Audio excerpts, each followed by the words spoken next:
And I want to show his curveball slider combination mostly. Yes, he's got a good fastball at times, plus. But this pitch right here, guys, is nasty and almost unhittable. And I'm going to say this year, his slider is unhittable. Hitters, right-handed batters are 0 for 22 this year. But take a look. On the left side, Orioles, first base side. Then he comes to the Cubs. He's more of himself, and he throws across his body. So I said, Bosnia was like, move to third base. Make the right-handed batter have a tougher time to see that. You look at the break here of the difference of the angles. All right, so let's get a little bit more. I know we got what are you there?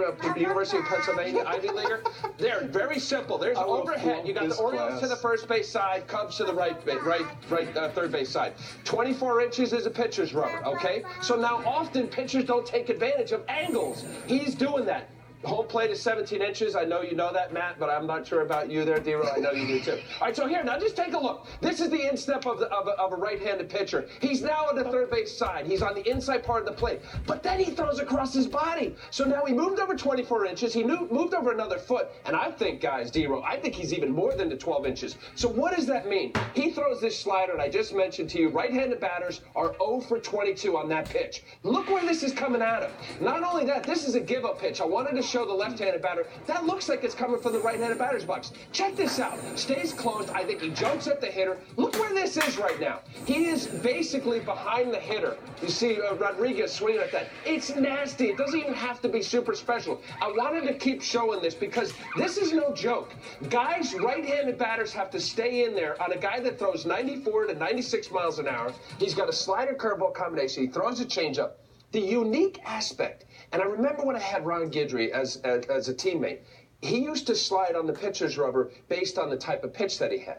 Back then, they would cover up the pitcher's rubber so hitters wouldn't see it. Oh, wow. And it was really something, because if guys are astute on that, and guys would move based on pitch. I had a chance to play with Glavin. Glavin was on the third base side. I was on the first base side. Glav wanted to maintain the pitch to look like a visual strike as long as he could.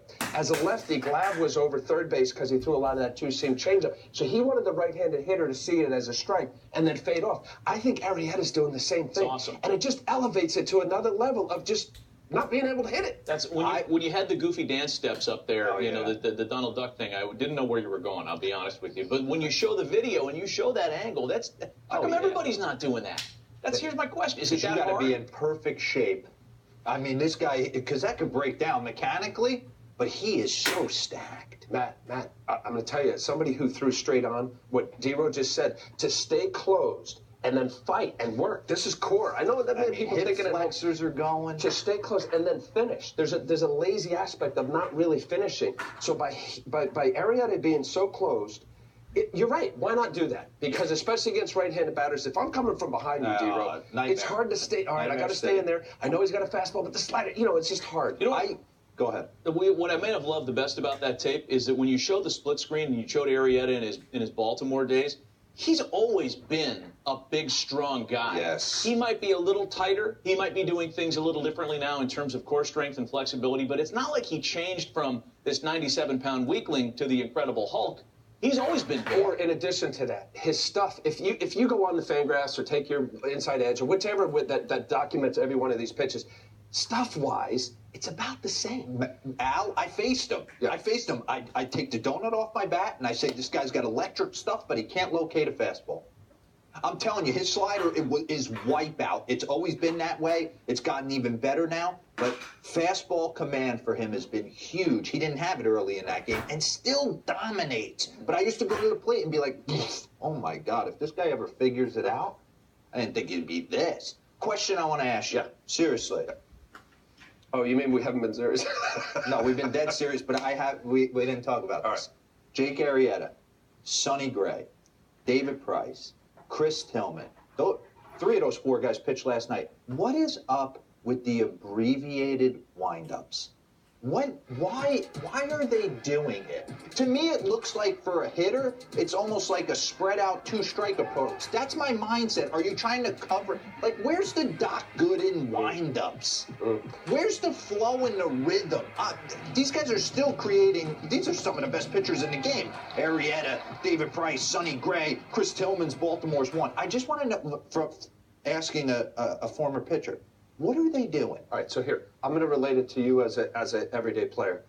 If you're if you're all over the place with your swing and you're not getting to your contact point and you're not barreling it up, there's a simplicity factor to it, right? So back what you just described, the guys that I used to watch, and Seaver and Steve Carlton, and guys that went over their head, there's a rhythm and a tempo to that, right? And I like that. I liked what that felt like to get in the rhythm and tempo. However, if you get to a point where you need that simplicity, because what you just described of Jake Arrieta, if you're spraying the ball, the difference between hitting the outside corner and the inside corner is an inch or two, 60 feet away. So think about that. So if I could simplify everything to just be a little more under control, and I could get to that point every time.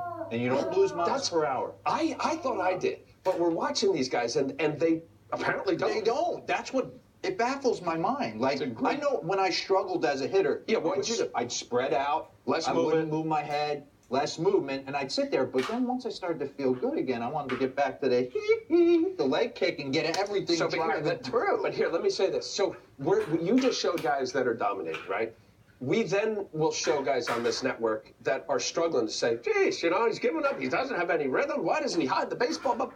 Why doesn't he get more of that? So I think it's unique to each guy based on their success or not. Yeah. I do think watching these guys, when they stay, there's a closed factor, and you mentioned that. Why don't they all do it? It's harder to hit. You know this. Seeing a guy expose early, and you could see it much sooner than stay close, stay close, stay close, and then here it comes. The Fultonavich kid for the Braves gave up 3 homers in the first inning. His front shoulder the other night was wide open. Here's the ball.